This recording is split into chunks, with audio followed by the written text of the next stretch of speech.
Hi, everybody. Dave Lewis. I'm the training director for Dallas Region of Destination Imagination, coming to you here from the Story Center at the downtown Dallas Public Library. It's a wonderful new space that they've carved out to let people tell their stories. And have I got a story for you? Today we're going to be talking about something that team managers keep asking me about: clarifications. There's a joke that goes on among us challenge masters that two challenge masters are working on Friday night, setting up their rooms for the tournament, and all of a sudden there's a loud bang somewhere else in the building. One of them say, "Good heavens, what was that?" The other says, "You know I can't give out any clarifications." It's because regional challenge masters, affiliate challenge masters, they don't get to issue clarifications. If you have a question about what the challenge actually means when it says whatever it says, you can't ask. Well, you can ask them, but they're going to say, you might want to reread the challenge. That's kind of our stock answer because we can't clarify. Only the International Challenge Masters get to do the clarification, and even they have to take a clarification request, and the Associate International Challenge Master writes a reply. The lead one takes a look at it, suggests some edits. Then staff comes along and suggests some edits. I have a gnat bothering me here. And it goes through at least 3 drafts, so they're not real eager for you to write these clarification requests. But hey, if you got to know, you got to know. If the challenge wasn't written clearly, then they need to know that. If they get a lot of the same question, then they will issue a general clarification, a published clarification that will suddenly become part of the challenge itself, and it will have the authority of the challenge. Team clarifications are a little bit more specific, and so sometimes team managers want to know who knows when we do this, because when my team is asking this question, they're kind of giving away what it is that they want to do. We don't want other people copying us. We don't want other people to know what we're up to.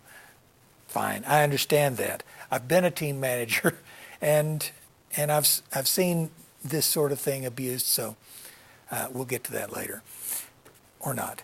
But the main thing that you need to know is one, that if you write your clarification request and you put it in an envelope and you put a stamp on that and you mail it before the deadline, then you will get a reply in the mail. And only you and the ICMs will know about it. If, however, you post it online through the normal channels, then you will get an answer, and so will I, and so will the affiliate challenge master in your challenge. They will get it, and none of the appraisers will know what it is, and so that won't be giving any of your secrets away, because we don't really want to let anybody else know what you're up to. We don't want to spoil the surprise. However,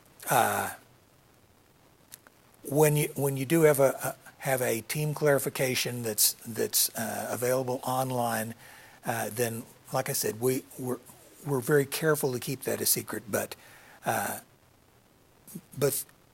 it will be less tightly held, and then you say, well, how is it going to apply? Well, here's the thing, that when you have a team clarification that's been ruled on by the International Challenge Masters, they say that you can do this, you can't do this, or that your question wasn't clear, then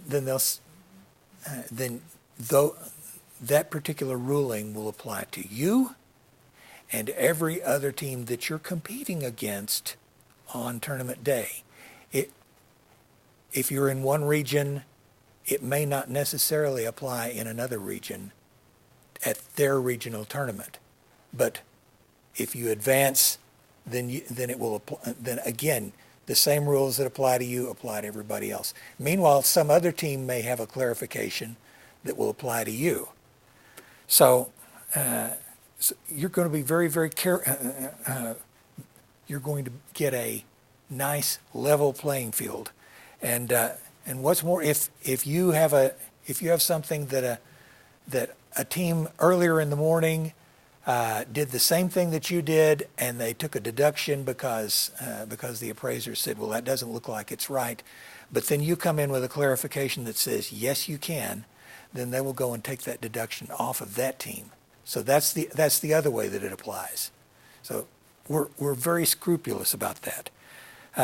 So your team should be asking questions, but here's the thing. You should, if you want to get a clear answer, you better ask a clear question. You're going to get up to 10 chances for clarifications. You get up to those 10 times that you can write in. And I know a couple of team managers that their teams have routinely used all 10 opportunities. That's fine.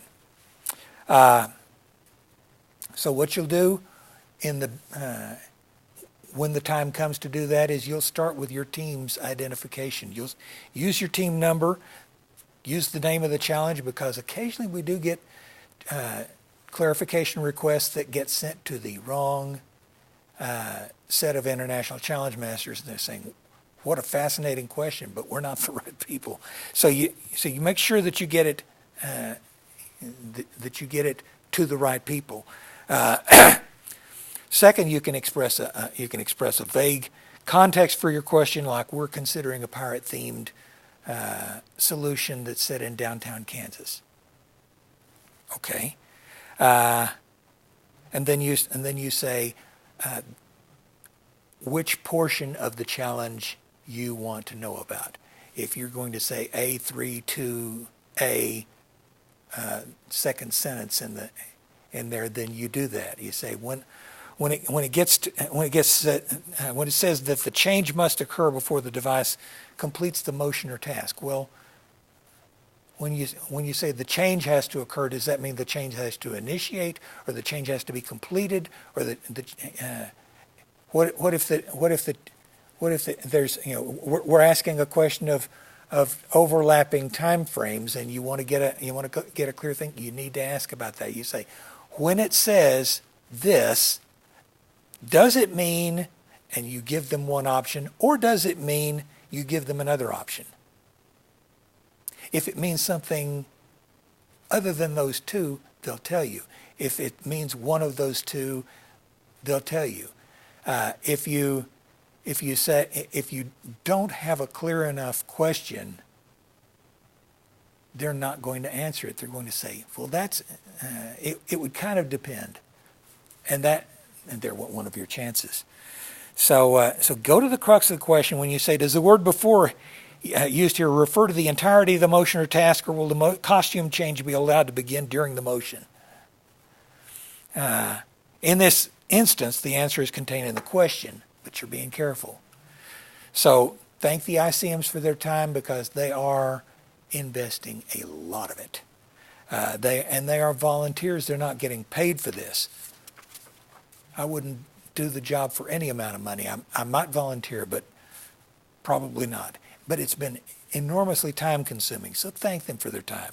And also limit yourself to one question per clarification request. That's the other thing.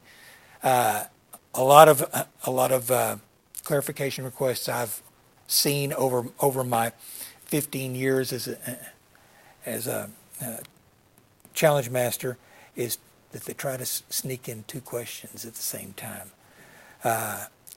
So if you're looking for the word and, if you see the word and, also, or to in your question, you need to make very certain that you're not asking two questions. If the word or shows up between alternatives, you're giving them an easy choice. But they may answer neither option. So, but they won't get mad at you. You also can't piggyback. And here's the reason for this. I've seen this only on a couple of occasions, and I get very worried about it. But I've occasionally seen teams try to weaponize the process, where they say, "Hi, we're the team from South Succotash. We're considering a performance that includes human sacrifice." Now, in A3B4, it says all vehicle wheels must remain in contact with the floor, but our vehicle has only 3 wheels, so is this okay, or are we required to have 4 wheels on the floor to begin with? And the International Challenge Masters look at it and they say, okay, they're asking a question about wheels on the ground, and yes, you have to have 3 wheels. No, you have to have 4 wheels. No, you don't have to have 4 wheels. And they give you an answer on that, but they say it's okay. And then you come in and you take a deduction for having a story that involves human sacrifice, and you say, but we've got a clarification. They said it's okay. Or even slightly more subtle, a team finds out that their biggest rival is planning to use a gallows for dramatic effect, and so they say, and so they ask for clarification about something that's really, really off limits. They know it, but they put it in the context of a monster threatens everyone from a gallows, and so when they say no, that's not allowed, then they say they used a gallows, and we have a clarification that says you can't use a gallows. I'm simplifying it. It gets a bit subtler than that, but that kind of thing happens. And by the way, that's where the regional and affiliate challenge masters will come in and say, "Nice try, but it's not going to work." So at that point, all that a team has done when they try to weaponize is they blow one of their 10 chances. So now that you know how to write a clarification request, don't abuse the privilege. Use it when it counts.